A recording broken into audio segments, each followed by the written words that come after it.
Coming up, the new movie is going to be called Vindicating Trump. I have a new book of the same title coming out around the same time. The trailer for the film is out today. I'll give you the details. I'll also reveal the significance of Judge Juan Merchant postponing Trump's sentencing in the New York case. And Michael Scott, who's CEO of Pinnacle Peak Pictures, joins me to talk about his new film, God's Not Dead, In God We Trust. Hey, if you're watching on YouTube or Rumble or listening on Apple, Google, or Spotify, please subscribe to my channel. This is the Dinesh D'Souza podcast.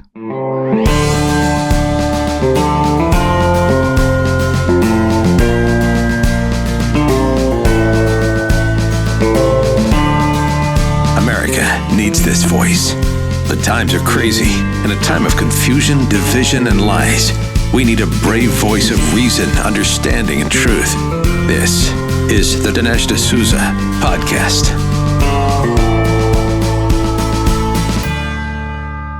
Guys, I'm really delighted to announce that our new movie is out of the gate very soon. The trailer I just released all over my social media today. And you can watch it. Obviously, you can watch it on my feed on X or on Getter, Truth Social. It's up on Facebook and YouTube and Rumble. And it's also up on our movie website. So here's the website, vindicatingtrump.com. So vindicating, VINDICATING, vindicatingtrump.com. You can watch the trailer. And you can also pre-order my forthcoming book, which is same title, Vindicating Trump. And books and movies, they're different. A movie is a story, it's a narrative, it's highly entertaining. This is going to be a movie you're going to want to see if you can in the theater. And the book is more of a systematic argument, a case, if you will, for Trump. And I remember when I texted Trump about this idea, he's like, yeah, make it definitive. That's what he says. Make it definitive in all caps. He texts me back. And I've tried to do that. So Trump is interesting because he doesn't, in a way, make the case for himself, or he does it in his own Trumpian mode. But it's not like, Reagan would stand up and go, here are 4 reasons that you should vote for me. And he would kind of make the case for himself. In Trump's case, I'm going to do it. And I do it both in the film in one way and in the book in a different way. And so go ahead and pre-order the book on the website, vindicatingtrump.com. There are 2 tabs. You can order from Amazon. You can order from Barnes & Noble. So just pick where you want to get it from. And this way, you'll be one of the first people to get the book when it comes out. It comes out a few days after the movie. Now, the film will be in theaters on September 27th. And this is not a kind of a theatrical buyout. We were forced to do these movie buyouts for A Police State and also for 2,000 Mules. But that was the aftermath of COVID. Because of COVID, the theaters were not in normal functioning. And so we did this buyout strategy where we would, in a sense, buy all the tickets. But as a result, 2 things about that. One is we'd have limited theaters, so 300 or 400 theaters and not 800 theaters or 1,000 theaters. And second, what we would do is we would only have very limited screenings. So the movie would be like Monday and Wednesday at 7 p.m. That is not the way that this movie is going to be released. It's released in the normal fashion. It's a normal film, normally in the theater. So you get tickets the normal way. You go to Fandango or the usual ticket sites, but the tickets are not available yet. It's a little too early. We're still lining up the theaters. And, we work with all the different chains to get all this done. So it takes a little bit of time to get your full theatrical roster lined up. Tickets will be available starting probably Tuesday or Wednesday next week. And I'll announce it both on the podcast as well as on my social media. But right now, you can check out the film and you can make plans. It's really great. It's very helpful to us if you see the movie right away. Go right in the opening weekend. And so which weekend is that? The weekend of September 27th. So plan to do it. Plan to go with friends. It's also, a movie experience it's cool to see it in a gang. It's cool to see it with your family. It's cool to see it with your Republican club. It's cool to see it with like-minded people. And it's going to fire you up for this election. It's also going to be something that you can be great if you could share the message with others. And one way to do that is just share the trailer. A lot of times I find people go on my feed on X and they just hit like. And that's good. I'm glad you're doing that. But even better is if you hit retweet. Why? Because then it goes to all your followers and all your buddies. And so this is a way where you can be almost like a little publicist, a little publisher of your own, and help us to get the message out. The film is very powerful. I'm really proud of it. Debbie, by the way, sings in the film, and in fact sings in a number of parts in the film. Debbie flew out to LA a few weeks ago, I guess 2-3 weeks ago, and so you'll hear the sounds of the Battle Hymn of the Republic, and just know that that's Debbie. And then Debbie also does generic vocals for some of the other music in the film. The centerpiece of the film, we've got entertaining recreations that will make you laugh out loud. We've created all these cool, war rooms, and so we've got a sort of a democratic war room. We've got a media war room. We've also got the innards, the inside workings of the police state or of the intelligence agencies. All of this is done at a very high level and is also very, very amusing. I mean, interestingly, when Debbie and I were watching the final version of the film, and we were watching it with a couple of friends, in fact, two of our investors, they were laughing out loud as the film went through. There's also a one-on-one interview with Trump, and this is something very unique because I want to say two things about this that I think are very interesting and that I want to share. One of them is that we had been trying to nail down our interview with Trump. And it was proving to be a little elusive. Now, not surprising. Trump is dealing with a whale of legal problems. Trump was also, of course, trying to get out there on the campaign trail. And so we were getting a little frustrated because it was, approaching our movie deadlines. Hey, if we're going to have a movie in the theaters in September, we're going to have to wrap this up. And but when our dates kept getting pushed back, it turned out to be, well, as they say, fortuitous, or one could even say providential. Why? Because had we interviewed Trump early on, we would have missed the assassination attempt. We would have missed the Republican National Convention. So as it turns out, my conversation with Trump was after all that, which makes it incredibly timely. It's almost like this movie was made, yesterday or the day before yesterday. And the other thing about it was it's a very unique type of interview with Trump. We're kind of sitting on two stools, 2 feet apart, and we're looking each other in the eye, and it's a back and forth conversation, and it's a conversation that engages a whole range of topics, many of which go beyond the normal things that Trump gets asked about. Trump comments here about Lincoln. He comments on the Lyceum speech. He comments on stuff that I like to talk about and I like to put in my films, but it's quite unique. This is a unique sort of facet or side of Trump that people haven't really seen. So this is a movie you're going to want to watch. And of course, it's a movie that we have made putting, we have a small team of about 6 or 8 of us. Now, we often work with other production companies and actors.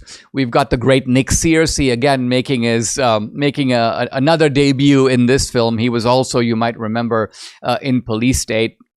And once again, he's kind of playing the bad guy, and he does it in such a sort of unforgettable way. So check it out. The trailer is out there. Help me to get the word out.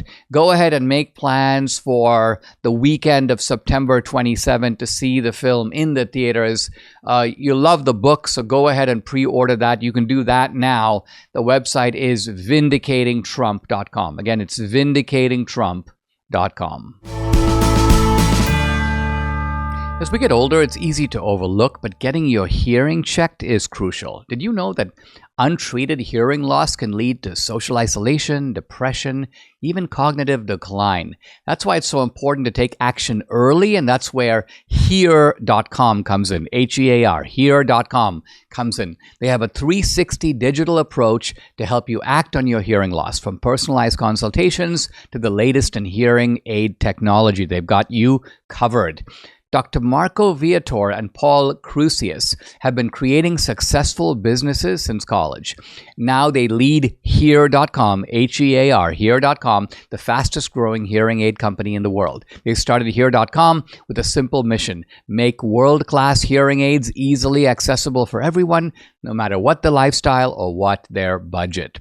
After years of research and development alongside top German engineers, they're proud to unveil their most innovative device yet, Horizon by Here.com. Go to Here.com/Dinesh, get your 45-day no-risk trial, plus a free hearing consultation. Again, that's Here.com/Dinesh.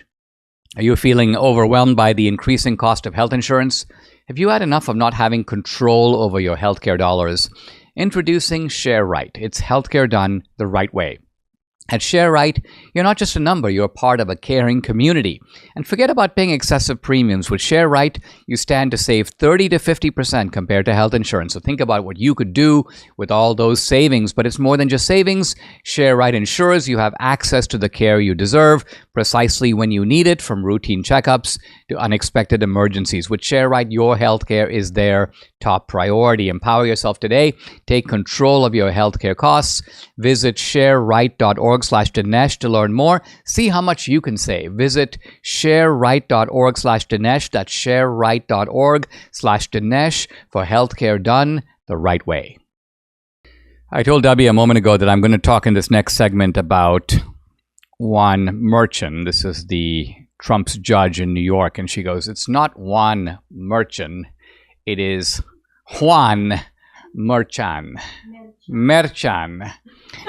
Debbie and I have fun with all these Mexican names. In fact, when we were... He's not Mexican. He's from the He's Dominican Republic. Is he Puerto Rican? I think he's from the Dominican Republic, if I'm not mistaken. Dominican Republic? I believe so. Yeah, maybe I should go Archie Bunker and just go, No. whatever. No. You think it matters? I guess it does matter. It really does matter. Debbie and I were in London this summer, and we walk into Harrods, and there's a very chic perfume guy whose name is Roja.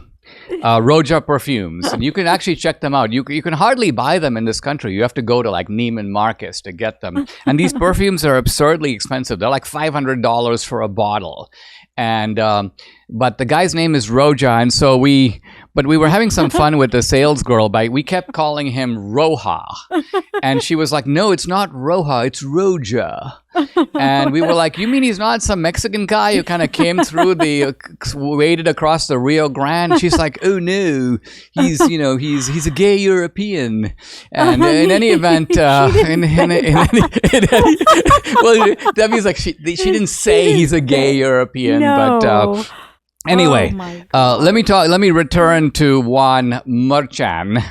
I'm trying to understand why this guy postponed the case. Let's remember that in postponing the case, he has given Trump what Megyn Kelly calls the inside straight. Now, what does the inside straight mean?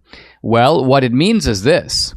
Trump at one point was facing, this is concocted from the left, 91 criminal charges. Now, not 91 separate cases, 6 or so separate cases, but combined 91 charges. And I think really no legal mind or even no rational person looking at this would think Trump is going to be able to beat all these cases, at least beat them before the election, at least get the cases either dropped or kicked out or postponed so that he doesn't have to deal with it and it doesn't become what the left had hoped it would become, namely a massive liability, a millstone around his neck for the campaign. And Trump has now achieved this. Let's quickly review. What happened to the Mar-a-Lago classified documents case? Well, the government is appealing, but the case has been thrown out. The January 6th case pretty much stopped in its tracks, complicated immunity issues to be dealt with. This is going to come back after the election. And come back after the election is a little bit of a maybe. Why? Frankly, I think that it all depends on whether or not Trump wins. If Trump wins, what? Are they going to start prosecuting him as he gets ready to assume the Oval Office? That seems extremely unlikely. It would seem at the least that then the cases would be kicked back another 4 years to after Trump finishes his term, which is basically a kind of sayonara to all these criminal cases. Now, let's come back to Judge Merchan.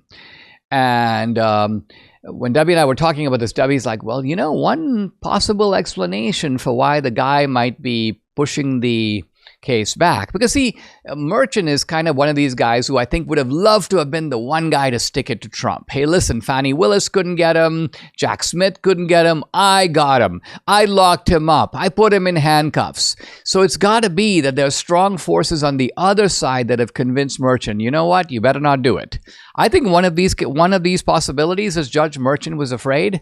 If Trump wins the election, Judge Merchant, could be arrested. He could be put in handcuffs. For what? Election interference, depriving Trump of his basic rights and civil liberties. In other words, two people can play at this game. And I don't think that Trump is the kind of person who takes this kind of thing lightly. In fact, Trump has talked a number of times about why he likes the idea of an eye for an eye. He likes the idea of revenge. And I think that revenge often gets a really bad name. Oh, he's engaging in revenge. Well, have you ever seen a Western movie? Pretty much one out of every 3 Western movies is about revenge. A lot of very powerful non-Western movies are about revenge. Have you seen Mel Gibson's The Patriot? Mel Gibson gets involved in the fight against the British, not because he, quote, loves the country, not because he just read the Constitution, not because he's inspired by the Declaration of Independence. No, the British come and they burn his house. They destroy his family. And so he's like, guess what? I'm going to now take it out on you. So movies from the old Charles Bronson movies to Western movies to The Patriot, the theme here is that if somebody does you a grievous wrong, guess what? You have every right, it is in full justice, to extract, in some sense, your due retribution.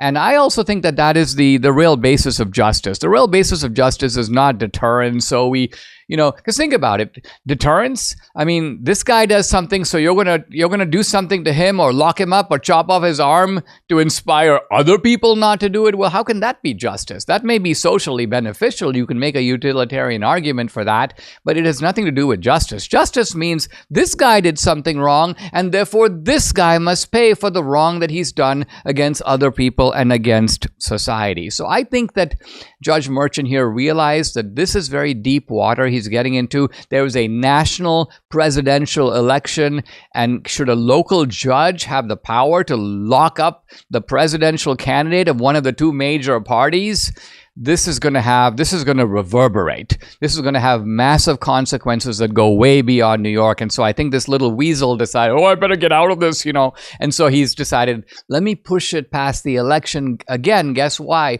Because if Trump wins, then Judge Merchant is probably going to be running for the hills. But if Trump loses, he's like, then I will move in, and then Trump will be vulnerable because he will have lost the election. And of course, Kamala Harris will be right behind me. She'll be all for locking Trump up. So I think this guy is not given up. He's definitely going to sort of stay in the game here. But on the other hand, I think he thought it was a little too dangerous to try to lock Trump up right now. You asked, and MyPillow, listen, they're finally bringing you the most requested offer ever. Right now, you can get the queen size premium MyPillow for only $19.98. Wow. MyPillow is made with patented adjustable fill. It adjusts to your exact individual needs. Regardless of your sleep position, it helps keep your neck aligned and holds its shape all night long, so you get the best sleep of your life. But that's not all. Get their 6-piece kitchen or bath towel sets, just $25. The brand new mattress topper as low as $69.98. The famous MyPillow bed sheets as low as $25. And there's a whole lot more. Call 800-876-0227. The number again, 800-876-0227, or go to mypillow.com. When you use promo code Dinesh, you get big discounts on all the MyPillow products, including the premium queen size MyPillow, just $19.98. That's the lowest price ever, so don't delay. Order today. Go to mypillow.com. Don't forget to use the promo code. It's DINESH, Dinesh. Guys, if you'd like to support my work, here's the best way to do it. Join my Locals channel. Become an annual subscriber. I post a lot of exclusive content there, including content that's censored on other social media platforms.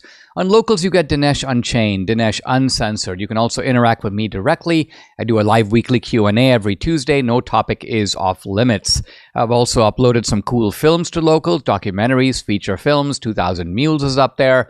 and also the film that came out last year, Police State, the new film Vindicating Trump, will also be up on my Locals channel. And if you're an annual subscriber, you can stream and watch this content for free. It's included with your subscription. So check out the channel. It's dinesh.locals.com. I'd love to have you along for this great ride. Again, it's dinesh.locals.com. Guys, have you seen the movie God's Not Dead or any of the subsequent God's Not Dead movies? They're awesome, and they're part of a great franchise of God's Not Dead films. And there's a new one, God's Not Dead, In God We Trust. I'm lucky to have today as my guest the Michael Scott. He's the CEO and founder of Pinnacle Peak Pictures, also of Pure Flix Entertainment. And he has been associated not just with God's Not Dead, but Do You Believe? The Case for Christ. Michael Scott has degrees in theology and applied science. He lives in Scottsdale, Arizona. By the way, the website, godsnotdead.com. You can follow on X at God's Not Dead Film. Michael, thanks for joining me. I really appreciate it. The whole God's Not Dead series has developed a massive following. There's been a lot of Christian movies out there that in some ways try to tell an inspiring story and sometimes have a Christian message that's either soft and implicit or, hit you over the head with it. But there's something about the God's Not Dead franchise that seems to make it special. What do you think that secret sauce is that you have developed? Well, you know what? I think people, if you look at people, they want to know more about what they believe, right? And so we do an interesting way. We mix entertainment and message together in a very interesting way. In the first one, we really dealt with the existence of God. Does God really exist? You hear it so often, God doesn't exist. He's just this, he's a myth, he's that, and we really tackle those subjects and put interesting facts in there, factoids in there and everything like that to really give people something to grasp onto and see their faith or what they believe lived out and proved. And through that, and I think these movies really create conversation. And throughout this time, each movie, we tackled different subjects. First one, we tackled the existence of God. Second one, we tackled, is Jesus really man, myth, and Messiah? And in this current one, we're talking about, does God have a place in the public square? Does he belong? Is there really, what do we think about church and separation of church and state? And what was our country truly founded on? Guys, we're going to push forward with this, but before we do, God's Not Dead, In God We Trust. It's in theaters September 12th in association with Great American Pure Flix and also Fathom. Again, the website is godsnotdead.com. So, Michael, the premise of this movie, I think, is fantastic, which is that you've got a pastor, and the question that he's facing is, should he confine his message to the pulpit, so to speak? Should he stay within the four corners of Scripture? Should he talk to people about their own salvation? Or is there a broader message that is relevant to our society, a message with cultural and political and moral implications? Talk a little bit about how the story sets that up and how... and why this is a timely message, not just for pastors, but Christians everywhere to pay attention to. Well, it starts off, there's two candidates running and one of them passes away. And it's left basically a vacant void in this thing for this congressional race. And the pastor is confronted with this character that's actually from number 2, and he's running on a premise to basically eliminate God from the public square. He does not want God there. He doesn't think it has a place for it there. He's a strict atheist, and he wants to remove it and to really have that platform. And the pastor's debating whether or not he should be the one to run. And he eventually takes up that torch to run, and you watch this play out. You see the debates about very relevant subjects. What was our country founded on? The separation of church and state. We talk about Christian nationalism. We talk about all these different subjects that are playing out. And you're watching also the political underbelly of what really goes on behind the scenes as well. And then that's in direct opposition to the pastor's faith. And he's trying to deal with to say, what do I represent? What do I stand for? And he's going through this movie to find out, is God really going to bless his campaign and what he's set out to do to make sure God doesn't get eliminated from the public square? And one of the most interesting things I learned from this movie is that 40 million Christians don't vote in a presidential election. I mean, what a scandalous number. Right. And think about the difference it would make to our country if those 40 million Christians were mobilized. I mean, you're talking about people who are now. Let's explore why that is. Do you think it's simply because these are lethargic people who have just stayed on the margins of politics? Do you think that it has been the old sort of fundamentalist tradition of keeping, if you will, keeping separate from society? Or do you think it's the belief that, you know what, the two candidates are both flawed and it's going to compromise my moral principles if I vote for either one, so I'm staying out of it? I mean, to me, there are a lot of conceivable explanations for this sort of unwillingness to get involved. What do you think are the sort of primary factors? I think you hit on a lot of them. I don't think it's one necessarily reason. I think it's lethargic. I'm disenfranchised with the candidates. I don't agree with this or that little pieces. But, I say God's given us a voice. He's also given us a vote. And we need to look at it. It's not just the presidential election we're talking about. It's the Senate, it's the House. It's everything downstream to the states and everything like this. And as Christians, I hear so often, I'm being challenged on, I can't do this anymore. I can't pray here, or I can't do this, or, I feel like the left is coming against me for all my beliefs and everything. Well, this is the chance that you have to vote, to change that, to see the right people you want that represent your values, your beliefs put into office. Are you going to ever find a perfect candidate? Absolutely not.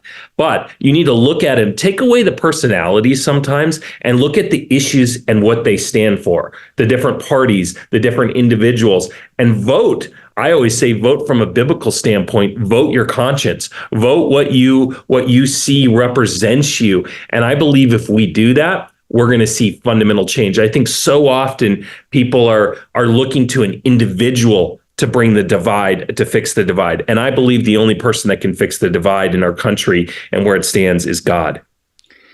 It seems interesting because particularly in the Old Testament, God seems to choose some fairly morally ambiguous characters. And I know the famous example that people typically give is David. But Debbie and I were reading the early sections of the Bible together, and we were sort of focused in a little on Abraham, and we're so accustomed to thinking of Abraham as this marvelous guy and Sarah's wonderful wife, and then he's got this concubine, and that was very unfortunate, but she was the real, culprit.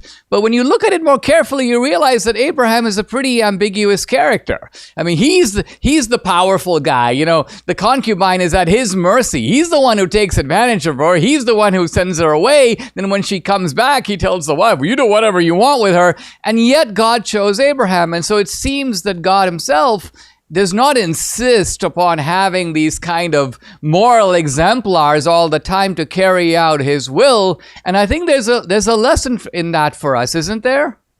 Oh, I totally agree. We're all flawed. We all have sinned and fallen short, right? And there's not one of us. And so, some people's sins are on more public display as you get into office versus us. I always say, anybody without fault cast the first stone, right? But it just can't do it. And so, I think that you look throughout the Old Testament, the New Testament, and you see all of these biblical characters that were active in the public square. David, Abraham, you just go through the list all the way through there. They're petitioning the king. They're asking for this. They want, they're doing so much throughout. And so for us in the church to think that we shouldn't be involved in what God's given us the right to be able to vote in our country, I think it's so important that we get out and use that vote, and we should be active in our faith at the election poll to say this is what we want. And I think that will make a difference. And I do believe that every candidate's flawed in some way, but let's look at the issues. I think we get so caught up in the personalities or one little thing, and we miss all the other things because of that. And I think we've got to really look at those things. I mean, Michael, we surely want pastors to step up and talk about these issues from the pulpit. And yet there is something different and I think powerful in a very different way in what a movie does. And what a movie does is it structures these kinds of issues in the form of a story. Talk about the importance of storytelling. And if some of our viewers or listeners are like, well, what makes a good story? Like what makes a story really work? But what makes it resonate with people? What would you say is the answer to that question?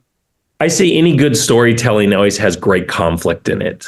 And when you have the highs are high, the victories are big, and the lows are low, and the more you have that roller coaster ride throughout a movie, the more interesting it is for the viewer. And I think in this movie particularly, you have incredible highs and incredible lows in the movie that the character's going through. And I think that telling a story like this, about the God and his place in the public square can be not very interesting in a documentary or just facts. But when you can take an incredible story and you watch a character going through the toughest moments in his life, right, regarding this, and you see that entertainment and you cry with him, you laugh with him, and then you also learn an incredible message, that's a powerful thing. It captivates people for 2 hours to take something out of their busy schedule and go to something, and they learn and they're entertained at the same time. And I say great movies, especially faith movies, are a mix of a message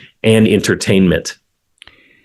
And would you say that the prime goal of this film, I mean, a film is an entertainment, like you said, it's fun to watch, it's exciting, it's an experience that you can have not just individually, but shared. Take your family, you take your friends. We make movies very much with the same motivation. Is the goal here to convince pastors, hey, don't be so timid, don't be such a coward, or is it the goal to tell for Christians at large, listen, you get involved, you vote, and you know what? It's not the worst thing for you to sidle up to the pastor after the Sunday sermon and go, hey, I notice you're not talking about any of the issues that are coming up in our country right now. It's almost like our church is disconnected from the surrounding society. I mean, it would be nice to have a little bit of grassroots influence on the pastors to get them to realize, hey, you know what? My guys would actually like to hear from me on these topics. I think so. I think people are always looking for relevant topics. But at the very end of a movie, I always say, everybody stay at the end. You'll see it right away. There's a QR code you can scan. You can learn about the issues. You can register to vote. It has all the information you can do to get involved in this current election coming up. So we want to see those 40 million Christians that are idle to be able to, that are not voting in an election, go out and get involved. Of those 40 million, 15 million of them are not registered. So there's still a big get out the vote type thing here. There's get into the thing. So take this movie. We want this to be a stepping off point to say, I am not going to sit idle here. I'm going to do something. And I think that'll also translate into the pulpit. We hope that lay people come to see this movie and then go to their pastor and say, we should talk about these issues. Let's do a church screening of this movie. Let's take all of our congregates. Let's invite them to the theater, because sometimes people have a hard time inviting someone to church, but it's a lot easier to say, hey, do you want to go check out a movie with me? What a great place to jump off. And we've seen very great success where people take people to a movie and then it's an easy jump to get them to go to church. So love to see those types of things happen. But I think this movie's timely with the election and what's going on. And I do think that, my hope is that we can have a dent in seeing more of these people get active. Absolutely. Guys, once again, if you want to go to X, it's at God's Not Dead Film, but the website, godsnotdead.com. It's going to be in theaters September 12th in association with Great American Pureflix and Fathom. I've been talking to Michael Scott, the CEO of Pinnacle Peak Pictures. Michael, it's a great pleasure. Thanks for joining me. Thanks so much. Go check out the film this weekend. This is the time to go see it. Thanks so much, Dinesh. Appreciate it. Booker T. Washington, we're in chapter 11 of Up From Slavery, and we are now well past the halfway point of the book, and I think I'm going to speed things up. I've been going rather slowly, and in part because I think that the first half of the book just has so much depth and profundity and things that are worth thinking about. The second half of the book is really more about Booker T building a massively successful institution. Not to say that there aren't beautiful passages, but instead of going systematically chapter by chapter, I'm going to move a little more speedily, focusing just on some key episodes in the latter third, or just more than third of the book, and so that I can get us to the finish line. And I think I might, after this project is done, actually focus on my own book, Vindicating Trump, because it covers very timely material for this year and for now, what's happening now, and it might be fun for us to sort of read through that together. If you agree, I would urge you to get a copy of that book. You can pre-order it now, and it's available on Amazon, on Barnes & Noble. But if you just go to my social media, the links are all up there. Or you can just go, by the way, to the movie website, vindicatingtrump.com, and there's a link on the movie website which connects either to Barnes & Noble or to Amazon, and you can order the book that way. All right, let's talk about Booker T. Washington. He's describing his journeys to both in the North and in the South. And he's talking about the fact that even in the South, he is now getting a very positive reception. Let's look at a couple examples. He says, not long ago, I was making a journey between Dallas and Houston. In some way, it became known in advance that I was on the train. At nearly every station at which the train stopped, numbers of white people, including in many cases the officials of the town, came aboard and introduced themselves and thanked me heartily for the work I was trying to do for the South. Very interesting phrase there, for the South. For Booker T, he's not just doing it for the blacks. He's certainly not just doing it for himself. He's doing it, and he's not just doing it generically for the country. He is doing it for his part of the country, which is the South. The very same South that had slavery, the very same South that even then has segregation, and yet Booker T is like, I want to be helpful to the South. I want to be a benefactor to the South. Why? Because he realizes that that's the way for the Southerners to go, you know what? This guy is not so bad. We shouldn't be against this guy. This guy is trying to help not just his own people, but all of us. So this is what Booker T is going for. And these anecdotes are ways of showing that he's successful. People do see it that way. On another occasion, he writes, when I was making a trip from Augusta, Georgia to Atlanta, he says, being rather tired. And then he says, I rode in a Pullman sleeper car. When I got into the car, I found there were two ladies from Boston that I knew well. The two ladies were perfectly ignorant, it seems, of the customs of the South, and in the goodness of their hearts, they insisted I take a seat with them in their section. Aha, we are living in the era of segregation. Booker T, in theory, is not supposed to be in that section. But, he says, after some hesitation, I consented. So Booker T is in an awkward position. He wants to say, well, no, but on the other hand, he also doesn't want to be rude or decline their hospitality, so he reluctantly says, yes, okay, I'll do it.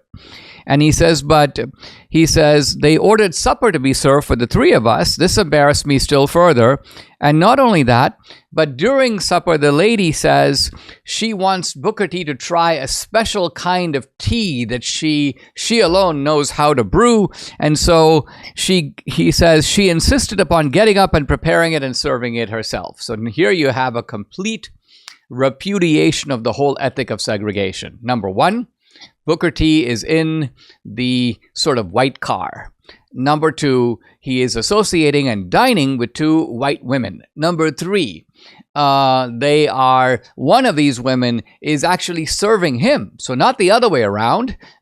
It's the white woman serving the black man. And so you can see this is a controversial event that's happening. Booker T is very aware of it. Apparently the two ladies from Boston don't think it's any big deal at all. And Booker T says, but somehow it had become known in some way through the car who I was. He tries to beat a hasty retreat after dinner, but he says, when I went into the smoking room, I was never more surprised in my life than when each man, nearly every one of them a citizen of Georgia, came up and introduced himself to me, thanked me earnestly for the work I was doing for the whole South. And he says this was not flattery because each one of these individuals knew he had nothing to gain by trying to flatter me. So here's Booker T talking about the fact that his work, and even this kind of awkward situation as he describes it, no, he's getting a kind of broad acclaim in the South, not just from blacks who see what he's doing, but also from whites who also see what he's doing. And then Booker T says, because he knows the way that this book is written, he knows what's going through the reader's mind, including the sort of not convinced and somewhat hostile reader who's thinking, well, yeah, but that's because, you're the great Booker T. Washington, so you're getting special treatment. And he immediately pulls back from that and says, Tuskegee is not my institution. I don't own it. I started it, but he says it is, I always tell the students and the staff that it is their institution and that they have an interest in it no less than me. I want them to feel that I am at the institution as their friend and advisor, not as their overseer. So look at the importance of this for leadership. Booker T is quite clearly in charge. He's the leader. But the message he wants people to know is, I'm the leader, but I'm not here to boss you. I'm not here to tell you what's best. What I'm here to do is make this institution successful.